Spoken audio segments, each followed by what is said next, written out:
Hello, English 9 students. Today we are studying independent, dependent, and noun clauses. Just wanted to send you a quick video with notes um, to go over that. The clause, which is the noun clause, is the basic unit of thought. You probably think in clauses often without realizing it. I will attach a short video in the email. Please watch that. It will explain a little bit more about what clauses are to help you with your quiz. Let's take a look at what clauses are in general. This slide right here, let me move my face out of the way. If you look right here, the girl has been smiling. So if you look, it explains what the girl is doing and who is doing it. The girl is smiling. The girl's been smiling is an independent clause. So if we take that apart, we know who's smiling and or who it is and what she's been doing. We could use that as a complete sentence. It has a verb, it has a subject. But when we add in this pink part right here, which is a clause, it gives us some more detail about what else about the girl. The girl whose hair is in pigtails. So if we were looking for this girl in a crowd, we would know she has pigtails, okay? The girl whose hair is in pigtails has been smiling. So we could look out into the crowd and be like, oh, there she is with the pigtails, okay? Since she saw the puppy. And now we know why she's smiling, okay? It adds more detail to our sentences. That's what these phrases and clauses do, okay? Adds more detail. If we take all that out, the girl has been smiling. We still know she's smiling. We don't really know why, and we don't know what she looks like. That's what these noun clauses and subject clauses are doing, okay? We're adding those details that we're looking for in our sentences. All right, let's think about them. A noun clause. What I saw was amazing.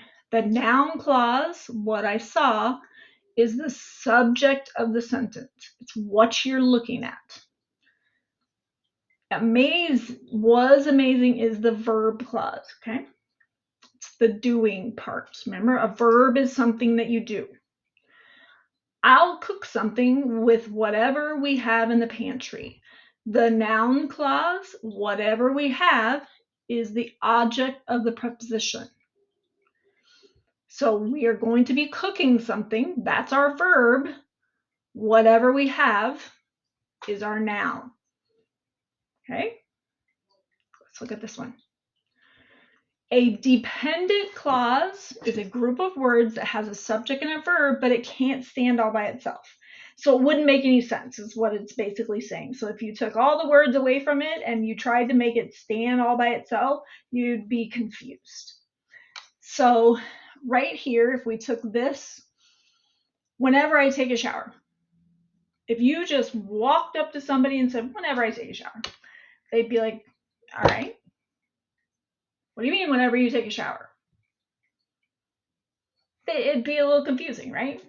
So if you add in, I sing the blues, I sing blues music whenever I take a shower, now you know, oh, okay, that's what you mean.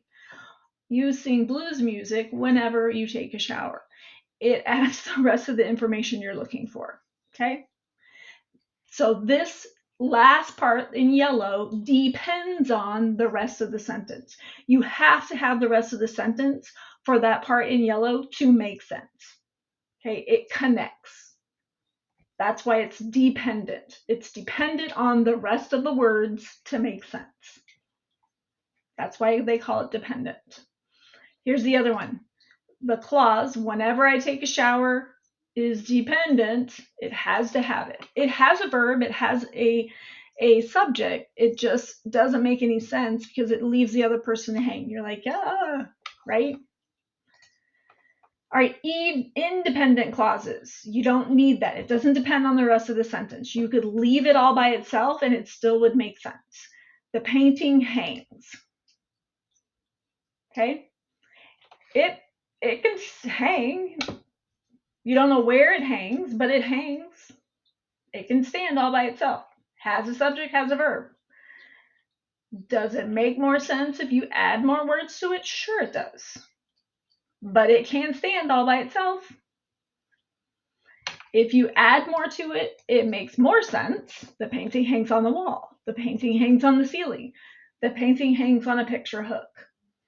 Okay? It makes more sense if you add more detail, but it doesn't need more detail. Right? The painting hangs outside. The painting hangs, you can add more detail, but it doesn't have to have it. Who painted? You can leave that one alone. Who painted the house? Who painted the wall? Who painted, again, you can leave that alone. Who painted the chair? And it still makes sense. Or you can add more detail and be more specific as to what it is that was painted. But you can leave it alone and it still makes sense because it is independent. Okay? But adding more detail makes the sentence make more sense as to what it was that was painted. Okay? You got a subject, you got a verb right there. You got a subject, you got a verb. All right, last slide. Screenshot this, save this for later. This will help you with your quiz. When you go back and you start looking at those independent and dependent clauses, take a look at this. Does your independent clause, can it stand alone? Do those dependent clauses, do they need something else? If you tried to use it all by itself, would it make sense? Think about that. Right? If you still have questions about this quiz, on Monday, we can take this together. All right? If you do have questions, please let me know. I can help. Have a great weekend. This independent clause assessment, this quiz is due by the end of today. However, you do get extended time. So if you do need help with it, please let me know and we can take it on Monday together. We can schedule a time. So have a great weekend and I will see you in class on Monday. Bye, folks.